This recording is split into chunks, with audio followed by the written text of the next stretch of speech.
The most challenging part of our challenge, our survival location, was I'm used to eating a lot of vegetables and fruit and Jhoanna, 80% of my meals. So that was really challenging. Jhoanna used to be pretty Vegan. much a vegan. When he first met me, like so. Not a hardcore vegan, but she still ate fish and eggs. Yeah. But still Some fish. generally vegan and vegetarian. So it's hard for me that was really challenging. to try to get, thankfully, years of my grandmother and my grandfather and myself, even my dad here and there, throwing me knowledge, and me for years reading. I read everything. I'm like a vacuum cleaner when it comes to reading. Luckily, I know a lot about wild edibles and wild medicinal plants and things like that. Some vegetation out there I can eat, and we've never been to Morocco, so... I technically didn't study the vegetation in Morocco because... Right, we didn't have a chance. I didn't have a chance. We were kind of last minute getting booted up there, but... We were hoping to get more fish. That was... But I have an international knowledge and climate knowledge of medicinal and edible plants. Broad range, because I've traveled all over the world.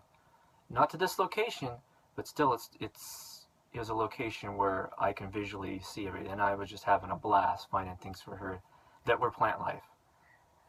So that was really rewarding to me, is being able to put my knowledge to the use, because everyone wants to use what they know. And us being wet all the time from the storm. Just being soaked all the time. Really hard to keep dry or warm. Because of the location. And the altitude was tough. Right, from the hiking. And you go up to 10,000 foot and above. Those of you who are mountaineers, that's tough. We didn't have a chance to really get... We'd have no chance to climatize to it. We had no real chance, because we didn't have the gear for it. We didn't have the cold weather outfits for it. And yet we stayed out there fully exposed many nights in the dark and in the freezing cold with wind and all the climate. People die that way. Trying to keep the fire hot all night.